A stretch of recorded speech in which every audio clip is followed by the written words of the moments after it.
Hi, welcome back to the Chasing Tone podcast. I'm Travis. I'm Max. I'm Brian. And we're joined today with a very special guest, the man behind GearTalk, Lance Seymour. Hello. Hey, what's going on, man? Thanks for coming on the show.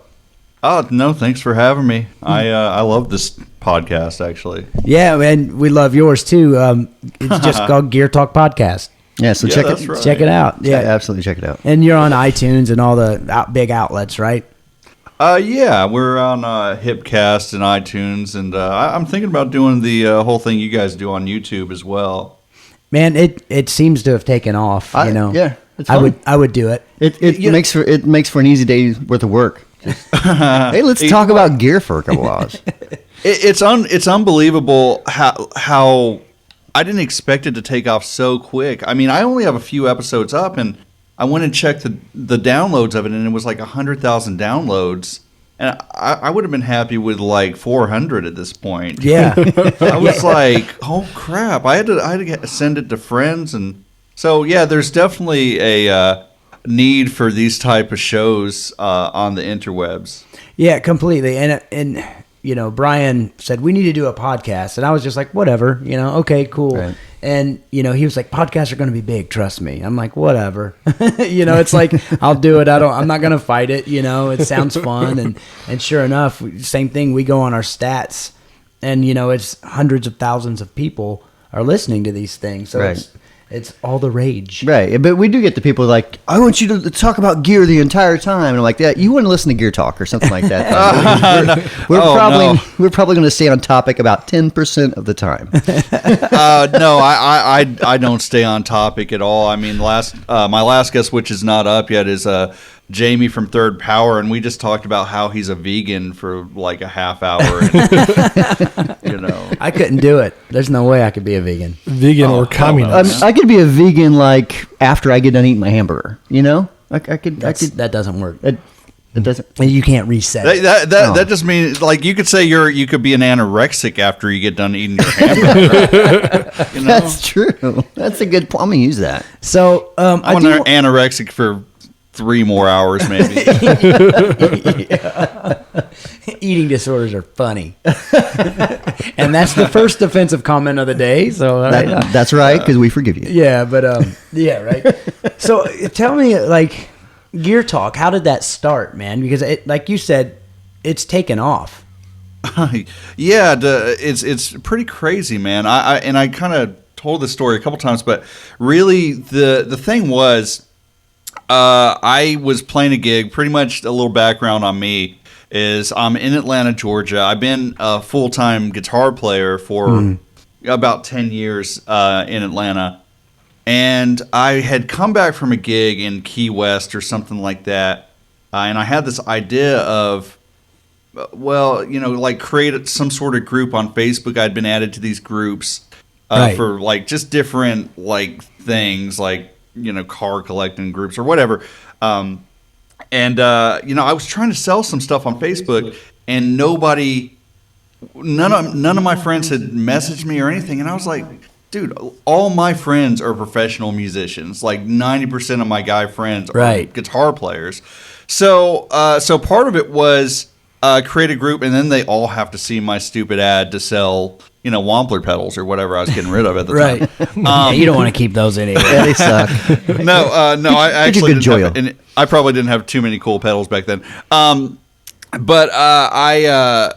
Then, the other side of it was I would go to the forum, say the Gear Page. You've heard of the Gear Page, perhaps? Of course. I mean, it's such a unknown forum in the gear industry. It's starting to be. Well, it's spreading out. Well, okay, so that kind of plays into it. It was like I would go there and I would type in, say, Timmy pedal or something, and 550 million threads would pop up of people saying, and you'd have just all kinds of opinions, and they were disputing and arguing, and you're talking to a guy named Fender Guy 222 or something like that, and you have no idea if this guy knows what the hell he's talking about at all. So I created this little group on Facebook. I didn't put any thought into the name. It was 3 a.m. after I got in from Florida, and I was just like, I kind of got excited about this idea. So I type in these words Gear Talk on create a group, on Facebook, and just added like 50 of my professional guitar player friends, the guys who I knew I could trust, and like if they say, hey, this amp is rad, or this pedal rocks, or this sucks, right, I could trust them. I couldn't trust the guys on the mega forums, like I'm not trying to diss the mega forums because I still use them sometimes, but so that's kind of how that happened. And to make a long story a little bit longer, it snowballed very, very quick. I guess there wasn't really anything like that on Facebook at the time, right. So it kind of, people just started adding their friends, and it was really cool and organic, especially when it was small in the first few months, like everything is. And since then, it's kind of taken over my life in the last 3 years, as in, we had a Gear Talk Expo in 2012 and 2013, which is like, a micro trade show for guitar companies here in Atlanta. And, then the Instagram thing happened. That's huge. It was just logical to start an Instagram.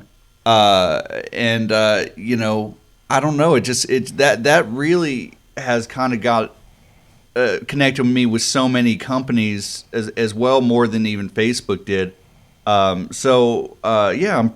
really fortunate to have, I wouldn't be here if it wasn't just, I wouldn't be talking to you guys if it wasn't for, just creating a little Facebook group 3 years ago. That's awesome, man. And your Instagram's just at Gear Talk, or your Twitter's at Gear Talk, and your Instagram's just Gear. No, my Twitter is not. That was already taken. So, how it kind of works is I have, it's a little bit of like self-promotion in a way.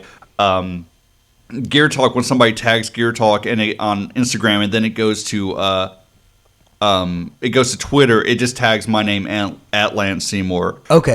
So my personal Instagram or Twitter gets tagged a million times, but it's cool. It helps me gain some followers there. I felt like, and I was like, well, I could do a Gear Talk, like gear_talk or whatever, and I think I do have that, but I felt Instagram was more, lended itself more to gearheads. People want to look at cool stuff. Exactly, the visual aspect. Yeah, and I could, on Twitter, you can, you can post little tweets and links and stuff like that. But I didn't feel like that was the right, avenue for me. Yeah. Yeah.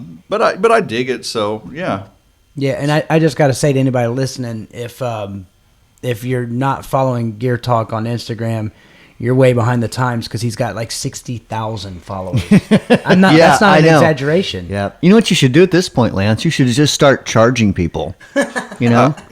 Why didn't I think to be a member of the club? $3 a month. Yeah, dues. Why didn't I think of that? That's I'm going to start doing that. I'm going to be so loaded. My consulting fee is only $10,000 for that. Yeah. Well, if I'm making $120,000, or whatever every day, right, it's fine. Yeah. Yeah, take your 10 grand, Brian. Something I do want to talk about, and we've kind of segued into it, is how social media is really affecting everything to do with gear, especially the smaller boutique companies. Oh, absolutely, man. Absolutely, yeah. And I'll kind of go even more in depth to that. And maybe it's just me that's getting this impression, but I almost get the impression that there's a recent resurgence in boutique amplifiers. And because it seemed like that was kind of like a hard sell maybe even 6 months ago, and now with the presence of like Milkman amps and Jackson Ampworks, it's like, and Jackson's killing it, man. Yeah, and you know why? I think social media. You know what I mean? Brian, who Brian O'Million, I think is his name, who runs the Jackson Ampworks Instagram. Dude, I told the guy at NAMM, I was like, man, keep on doing what you are doing, because You're taking these beautiful photos. I myself, as I don't create a product, so I end up reposting a lot from companies, and Right. I can only justify reposting really beautiful, artful shots. Right. And so I've posted a lot of stuff from Jackson Ampworks because they'll take their amps outside in the desert in Texas and put a cool looking Strat or Telecaster on there, and they're absolutely wonderful. Yeah, and they're just totally killing it. And I mean, obviously, I'm not within the company. I don't know anything about how many amps they sell, but you would have to think that it's raises their profits and their sales. I'm sure it has. You would have to think that, right? I'm sure. I mean, they're basically creating fans. Yeah. And with any business, especially any niche business like this, if you have a community of dedicated followers, then that's basically your customer base. So basically, you're the leader of a gear cult. Boom. Yeah. It's a new Hashtag religion. gear cult. Well, here's Hashtag here's gear one cult. thing I think about a lot is That's what we should do, pardon me. One thing I think about a lot is it's almost like brand loyalty sometimes, like and it's marketing. I was talking with by the way, I was talking with Jack Vaughn last night, Brian, and he told me to say hi from JHV3. Oh, cool. The last thing he said was, "Hey, tell Brian I said hi." Anyhow, I think it's like brand loyalty at this point. It's like there's so many companies, like especially pedal companies, that make very, very similar pedals. Right. It's marketing. It's which company do I want to buy my Tube Screamer from, or my clone? You're right. Because a lot of these pedals, man, they do the same thing. A lot of amps are very similar. So now it's like, it's marketing. It's who do I have a personal connection with, Right. and I think that's where a company can really fly with social media. And on the flip side of that, they can drown without it. There's a lot of companies that you see, like, I don't know, I'm not going to call anybody out, don't name names, but there's some bigger companies that seem to be doing everything right, 3-4 years ago, and now, I mean, they're never even spoken about. Yeah. And it's like Brian and I have talked about so many times. And the more we get into this, smaller companies are going to get bigger, bigger companies are going to get smaller, to Right. where it's all basically the same playing field. Yeah, you see a lot, and I see it happen with musicians too. I mean, there's probably not going to be a lot of gigantic, no more Journeys and no more, not what Journeys bad, Right. but I mean, great big mega bands of the 80s and 70s and 60s, but there's a lot of smaller bands that have just like you guys. Yeah. Like your band, Travis, you guys have like a dedicated following Yeah. of people that just I'd love like you. I'd like to thank both of those people. Thanks, Mom. Thanks, Mom. Thanks, Hey, wife. Travis, what's your band called, by the way? Well, I just started a new project, but the band that I toured with and did the whole record deal, all that crap, was it's just called WT Feaster Band, which is the worst name ever for marketing purposes. But No, it's beautiful. I love it. well, you could It's a play great off- name. You could play off the WTF, which are seriously my initials. Thanks, Mom. Yeah, exactly right. But I got a new project now called Henthorn Feaster, which is this guy Doug Henthorn. He I don't know, he does a lot of work with John Hyatt. Joe Bonamassa flew him over to London to the Royal Albert Hall to do a couple shows with him. Yeah, I heard you talking about him on the last show. Yeah, he's great. So I mean, I started that new project, so that's kind of what I'm pimping now. You guys need a country picker. That's totally what we know we don't. I got a G-bender. That's what I'm saying. Well, kind of what you guys were saying too is and I won't mention the name of this company, but I'm friends with a dealer in Georgia, and we were talking about different pedal brands he wanted to pick up. And there was one brand that I think make great pedals, but he was like, "Oh man, I went to their Instagram and it's absolutely horrible." And he actually said these words to me: "I don't think I want to carry them just because of their Instagram." Yeah, well, I mean, that's the thing now, is it's like you have to promote yourself. So dealers, I mean, it's a trickle down effect. Right. If we promote ourselves, it's kind of like if you buy a franchise, if you buy a Subway or something, Right. they advertise for you. Well, so many years, years ago in internet days, I guess, so 10 years ago, whenever you had a retailer, retailers would basically sell your product for you. Yes. And it's not quite so much that way. I mean, you've got to sell, Uh-huh. and you've got to create that following of people that then go to the retailers and buy your product. Yeah, You know? completely. So it's a whole different landscape. So, but that's why you see like Fender selling direct. I just saw Sabian Cymbals is going to start selling direct now. Love Pedal only sells direct, I think, in the United States. I mean, Yeah, that's right. So I mean, and they're still doing really good just selling direct. You know, And that comes back to the brand loyalty. and it comes back to brand loyalty. Yeah. You know? Brand So I think brand loyalty marketing. You know, it makes something look good. You know, or you know, the design, the look of a pedal will kill a pedal or win a pedal. You know. Yeah. Yeah, totally. Like, there's okay, I have absolutely no need, number one, for another delay pedal. And I have absolutely no need for a delay pedal that only goes to 400 milliseconds. But, What are you talking about? some What am I guy- doing on this show? No, wait. Come on. But some guy just put out a delay pedal that looks like a flux capacitor. I saw that. And yeah. man, I want that damn thing. I already have 10 delay pedals. You know right. what I mean? Yeah. But it looks cool. But it's awesome. So yeah. Who doesn't want that on their pedal board? Exactly. You know, I mean- so you're right, man. The way a pedal looks, it can sink it too. Well, you know, yeah, there was a company, you know, like Bondi Effects with, you Yeah. know, Jono Ashley. You know, man, he kind of, I think, really, he's one of the brands I think about that social media, especially Instagram, just helped him sell just a ton of pedals. I don't even know. You know, I don't know if I've even been to his website or if he has one, but I own both of his pedals, and you know, he took some beautiful photos of them that kind of came in at the right time, and you know, and he sold a ton of those sick as and Del Mar pedals. Yeah. Yeah. Yeah, I see that sick as all over the place. You know? Yeah, definitely. Especially on pro level boards, you know. And the cool thing is too is Instagram gives us a chance to see what artists are using too, because I notice there's a lot of artists now. There's like, well, there's my pedal board. I'll click it and put it online because Right. they need that content. You Right. know? So And they know that if they do that, then the gear companies are going to, you know, repost and Yep. yeah. So it's just all.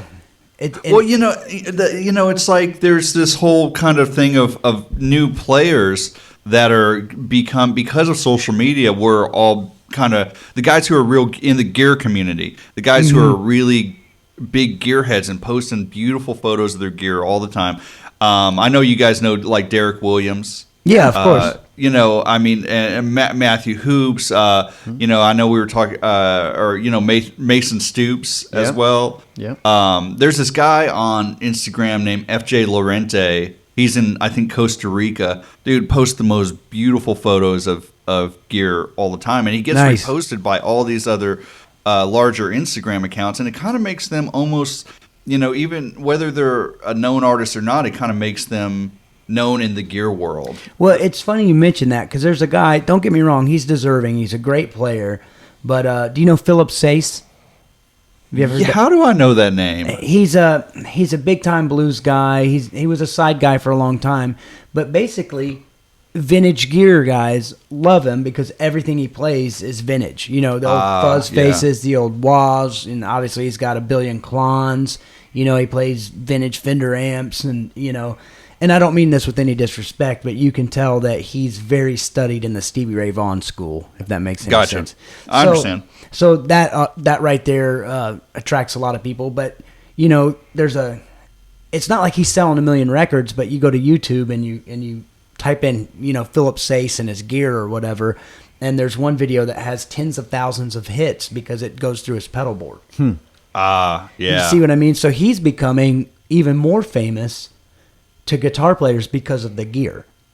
Right. You know, and it's crazy. You know, people, and you'll see this now, you'll see people actually on their websites, artists, you know, of like people that, you know, aren't like very big, but they'll have gear, like a gear page on their website so you can see what gear they use. Like that's the first thing I click. yeah, right? You know, I mean, that's what I want to see the most. I know their music by then, and I'm like, Right. oh, how's they, you know, and I kind of always make this sort of analogy, and I'll try to say it in a clean way. Okay, guitar pedal boards and rigs are like beautiful women. or just like women in general, not just beautiful. Okay, it can. I never get. I never get tired of looking at beautiful women. I never get tired of looking at women. I never get tired of looking at gear. Believe it or not, right. And it could be immaculate, a 10, or it can be a train wreck. Right. I mean, but I kind of just like looking at it. I mean, and they all have the same features, have the same. Parts, if you will, same elements, women and gear. It's like the difference between a woman that's beautiful and then another one's just sexy. You know, you know what I mean? The personality, the tone of the woman. That's true. I mean, I guess I would rather see a picture of a very nice Dumble than like a little gorilla solid state amp. But you're still going to look at the amp. But it's still a gorilla. You know? Yeah. You're still on. You're still going to put a little heart on it on the Instagram. Yeah, exactly. You're going to double tap it. We're still talking about gear. There we go. There we go. All right. Okay, yeah, I cracked myself up on that. Funny. But, yeah, I mean, the Instagram thing, and I think you were even telling me, Brian, that Instagram has now surpassed Twitter in the number of followers. Or users, I mean. I think so. Yeah. Really? Yeah. Yeah, that's what I hear. And, I mean, and Twitter's huge. Twitter's been around for like 5 more years too. Exactly. So it's had a chance to be that band that everybody liked in the beginning, but now that they got popular, you don't like them anymore. I mean, at some point, Instagram will probably be like Facebook, where all the parents are getting on it. So everybody, you know what I mean, like all the moms and grandmas will be on there posting pictures of whatever they post. And the best thing about Instagram, 60-year-old woman selfies and stuff. But the best thing about Instagram is you can go see what people are into without having to hear their opinions. Well, that's the thing. Okay, so I mean, that's what I feel about Instagram is very drama free. Right. You know, having an account with 60,000 followers, you would think that there'd be a lot more drama on the photos, but there's really rarely, maybe a handful of times I remember there being any real drama on any of my photos. Now, Facebook, on the other hand. Which one of my favorite things to do is watch like Z-Vex and Cusack get into a fight on Facebook. We all love that. Max and I always just refer to it as nerd fights. Yeah, well, hashtag nerd fight. That's exactly what it is. And then Philippe will jump on there. It's just he's amazing. Great. He's freaking hilarious. Yeah, it's a beautiful thing. But okay, so I run obviously GearTalk on Facebook. I run, believe it or not, I run like 60 GearTalk groups on Facebook. As a matter of fact, I added up the members of all the groups, and there's like 86,000. I'm just telling you, charge dues. I'm just saying. Well, I mean, there's ways we've thought about doing certain things like that. We do the classifies, which I think has about 25,000 members in that, where people can buy, sell, and trade, and it's a cool thing. But okay, so there's also GearTalk Praise and Worship. Right, I've seen that. As you guys know, in this market, praise and worship guitar players love gear. Like, I mean, and music lends itself to cool gear. Yeah, especially delays and reverbs. I've noticed. Yeah. Go ahead. Oh, I was about to say, and the thing you have there is most of the time it's not professional musicians who have no money. Most of the time it's people that, they may only play in church. Right. And chances are they have the disposable income. Well, and a lot of the times the churches that they play at do pay for the gear as well. Right. Yeah. But what I was getting at was, for drama, when I created that group, there just kind of needed to be a subgroup from GearTalk, because they would get into these religious debates on the main GearTalk, and I was like, I don't really want that here. It's not what it's about. So I've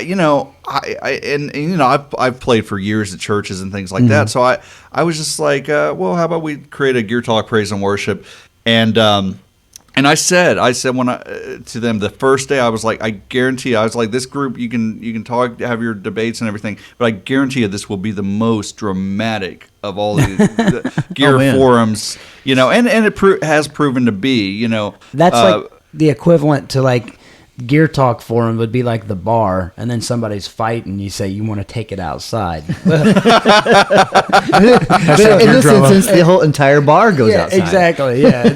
In this instance, so basically, the praise and worship site is the outside. Don't duke it out over there.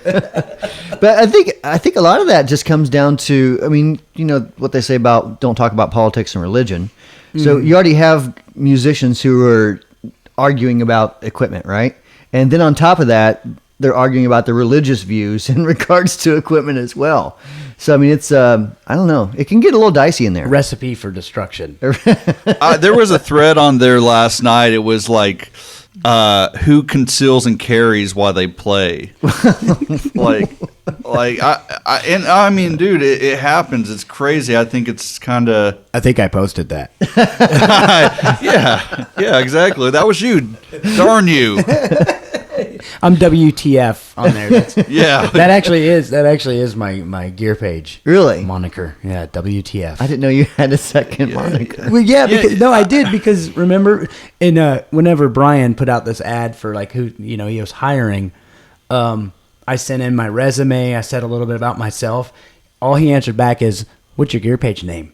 Oh, that's right. Well, that's been like 5 years ago. Yeah. Oh, that was years ago. So at that time, that mattered. Yeah. I don't mean that bad. I just mean that. Now, I mean, at that time, the Gear Talks, all the Facebook groups, they weren't as big as they are now. Right. No. Oh, And so what you have is like a lot of the gear pagers. They're kind of they may go away from the gear page and get on Gear Talk or one of the other gear forums on Facebook. So things are kind of spreading out rather than everything being centrally located at 3 forums. Right. Yeah. I think that's a good thing. I think having these specialized little forums, and you know what I found is the forums on Facebook, the Gear Talk forums, the smaller ones with like 100 members or something, they run so much smoother than these ones with 15, 20,000 members. Yeah. So I created all these like little regional groups like Gear Talk Georgia, Gear Talk. There's even like a Gear Talk Nashville. There's a Gear Talk Kentucky. I don't know if there's a Gear Talk Indiana, but we might have to. There's start like 4 of us in it.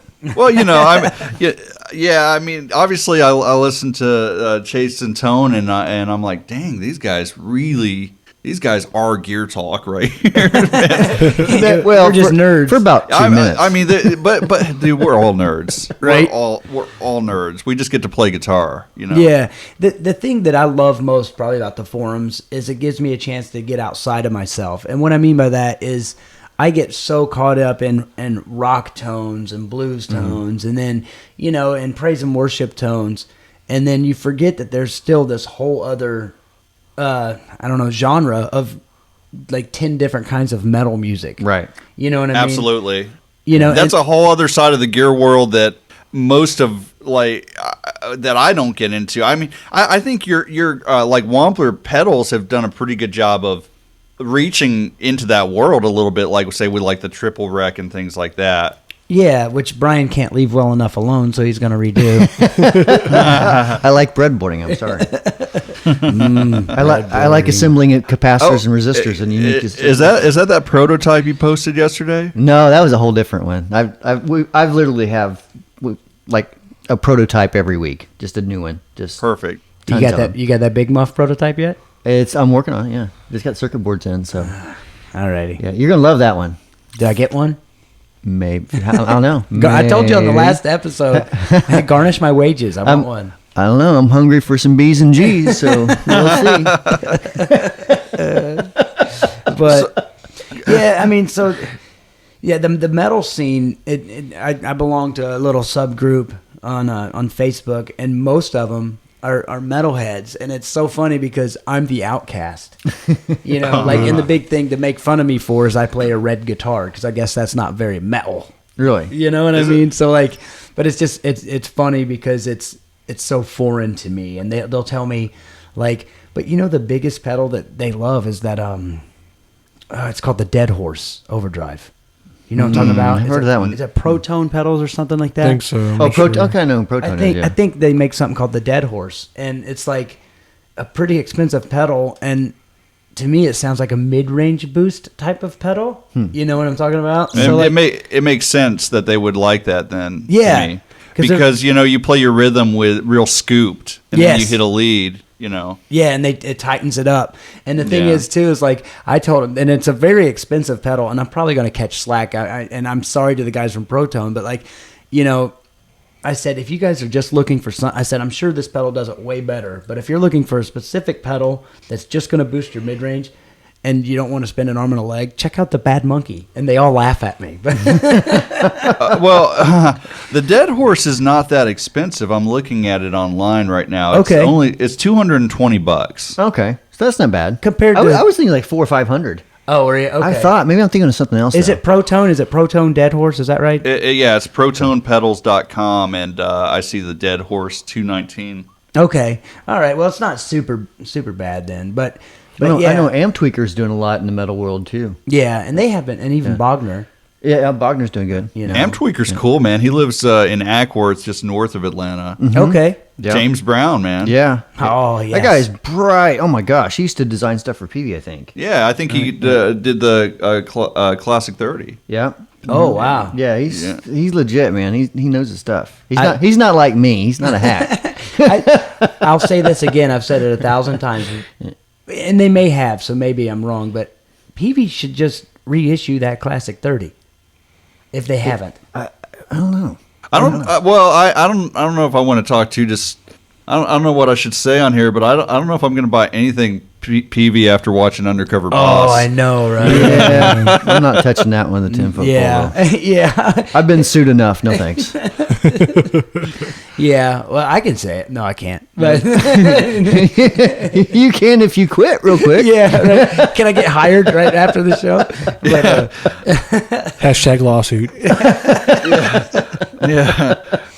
Well, it's just me saying, after watching Undercover Boss, I was like, I'd rather. This is why people want to go, and it goes back to what you're saying, is like buy, boutique amps, and the boutique amp market is having a resurgence. I think the boutique amp market has a resurgence after that episode of Undercover Boss came out. That was pretty brutal. There you go. And I'm looking at Brian, and he's biting his tongue. So, I've learned my lessons financially. Yeah. But I don't know. The Peavey Classic 30 was a cool amp. Maybe, what'd you say? Did you say his name was James Brown? That's his name. That's James fantastic. Brown. He also used to be a singer. I'm a totally different one. That's a different James Brown. Yeah, he was a foot shorter, and it's funny. He used to be able to dance. Yeah. You racist against dead people? Is that what you're saying? That wouldn't be racist. That'd be prejudice. Sure. Right. I'm just saying dead people are lazy.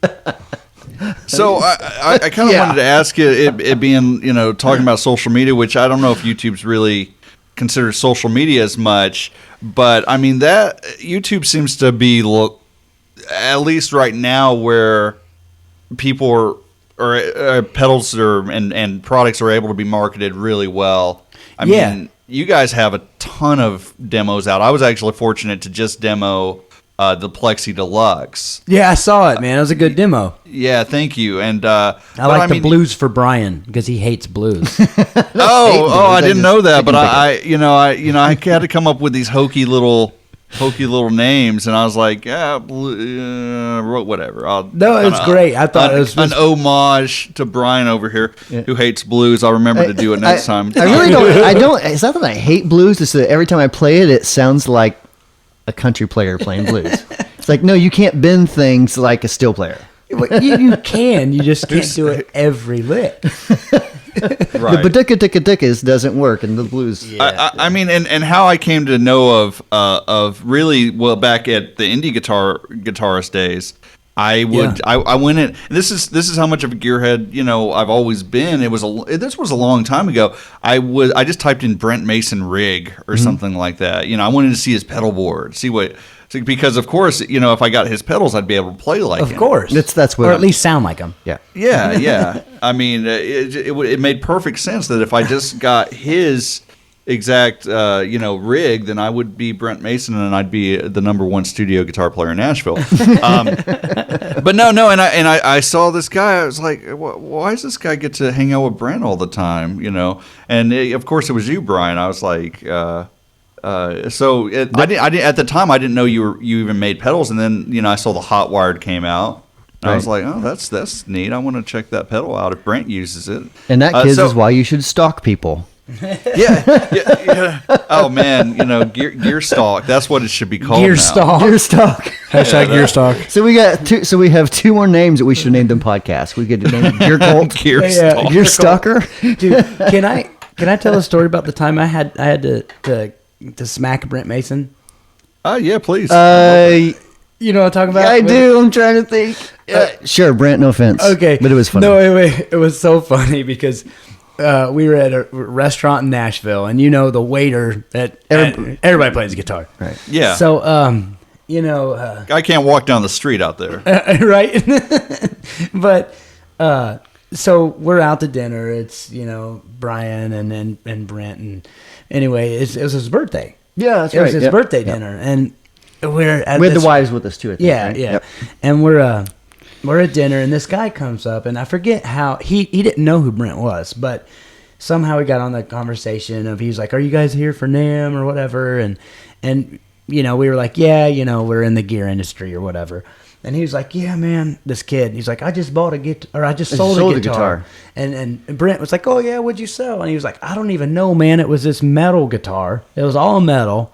And it was my great-grandpa's, and it was like from the 40s or 30s or something. Yeah. And then he sold it for like a couple $100, yeah, and right? Brent's eyes immediately got big. And he's like, "You already sold it?" And he was like, "Yeah." He's like, "Man," he said, "I did all right. I got like $300 out of it." And then Brent opened his mouth to go, "Man, you got..." And then I thought he was going to say ripped off. So I just smacked Brent, and then he stopped and looked at me like, "Why'd you do that?" And I just put my fingers to my lips like, shh. And then after the kid left, he was like, "Yeah, man, I probably shouldn't have told him he got ripped off." So that's my story where I had to like smack Brent Mason in the arm. Because like this kid, he thought he made out like a bandit, He was like, "I just got a free $300, This is why you don't pawn things. Yeah, I'm like, just let him think he did okay on this. Yeah, the deal's done at that point, Yeah, no sense in ruining the kid. Yeah, see, later the kid found the guy and murdered him. He's like, "I want my guitar back." This guy at Waffle House told me it was really good. It's worth way more. It's a steel. We can melt it. Oh man, cracked me up. This old metal guitar from my great grandpa's had to be from the 30s or 40s. Oh man. So yeah, I mean, you mentioned YouTube, and I can remember it's been a couple years. We're riding in Brian's truck, and I said the pedal demo's got to change. Yeah, and I said eventually YouTube is. I said there's got to be a better way to utilize it, and then we decided basically it's content. You know. So yeah, I'll never forget. That was like a turning point for me, and then I noticed that that's exactly when it started to change. So it was like, well, speaking of pedal demos, because that's mostly what I do now during the day. You guys typically have demos by everybody who's doing them. Really, that's known. Like Kingman and Thorne and everybody like that. Which I love. I love Brent. Kingman and Pete Thorne, they do excellent jobs. I kind of ended up wanting to do something a little bit different than them, where I don't talk in the demos. I'm not even shown in the demos, because the one thing that bothered me was people just talking and giving their opinion too much, and I'm not saying Brent or Thorne do this too much. They actually do a really good job of talking through the stuff. But we've all watched pedal demos where the guy talks for 35 minutes and then he plays for like 2 minutes. Yeah. But there's some guys that's just their niche, Their audience wants to hear 20 minutes of them talking about something more, and some are the exact opposite. I believe that, and there's some guys I think Jess Nick has a huge following, and he does like really, really long demos, and I've never watched like a whole one, I don't think, but I think he does have probably a great following because of what he does. I think there's a niche for everybody. But I mean, pedal demos. What do you guys really like to see? What do we like to see, or what do we like to do? Well, I mean, I've watched a lot of yours, your personal ones that you do, Brian. Yeah, the old ones were terrible. I think what we like to see is a broad spectrum. That's why we like to have, Brett Kingman do his thing. We like to have, obviously, the problem with Pete Thorne is everything he plays I want to buy. I'm not joking. Yeah, no. He makes everything sound just unbelievable. But then again, we also like to see the guys that just, like what you're saying, just get to the point. Mm-hmm. Yeah. I want to hear the pedal, not what you think of the pedal. I mean, me personally, I just think it depends. Like, the way I look at it is each reviewer has their own niche. Sure. So, like, for example, let's say Brett Kingman did a 45-minute video on how op amps work. That's probably not what I'm going to expect out of him. Right. I'm going to expect more tasteful playing and just, showing some different settings and kind of getting to the point a little bit quicker, which he's really good at. You know what I mean? Of course, yeah. And kind of like I was saying, kind of the opposite. There's other guys that do really good at taking 25 minutes to discuss a pedal, and their audience loves it. So I just kind of look at it as I'm not going to tell a reviewer what we want to see, how we want it to look. Just do your thing. You know your audience better than we do. So that's the best way to go about it. Yep. Yeah. Yep. So, just kind of to wrap things up, the social media, I think everybody that is really into gear should be on MySpace. should be, yeah, right. Should really be on the Instagrams, the Insta pages, Yeah. And the reason I wanted to have you on the show, man, is because your site is kind of leading the way. You know what I mean? Gear Talk has become its own entity that, like you said, even has like subgroups and it's branched out. Right. So if you guys listening aren't hip to Gear Talk, man, check it out. You're for behind sure. the 8 ball a little Yeah. bit. So For $3, you can get a membership, a year membership. click that PayPal donate button. That's what you need. That's what you Yeah, need. why hasn't Instagram put that as a link yet? Why can't we, Right. like I'm just going to keep it like a locked profile, like you can't look at it unless you pay Unless you $3. donate it. Yeah. That's a great idea. Hey, it wouldn't shock me if those days came one day, but then Instagram would be completely lame, and then there'd be some sort of other. Yep. Then we'd all be on avenue. Snapchat. Yeah. Well, you guys aren't on Snapchat already? Oh, all the time, yeah. I was going to add you. Usually naked selfies, though. Oh, and in that note, so thank you guys very much. But no, check out all Lance's outlets, especially the Gear Talk on Facebook, all the groups, and check out his Instagram, Gear Talk. But man, Lance, thank you so much for coming on the show, and we had all kinds of technical difficulties, so thanks for being patient with us there too. We got to you about an hour late. So no, it's all good. It's my pleasure, and Travis, Brian, and Max, I really appreciate your time and having me on. Sure, man. yeah, man, and if you ever want us on the Gear Talk podcast, we'd love to do that too. Oh no, that's been the whole plan the whole time, is to get you guys over. I need to get my ratings up over there. So Just don't plan on getting to any sort of point quickly. Yeah, just have Max on. He's the funny one. Hashtag funny. All right. Well, guys, thank you so much for listening.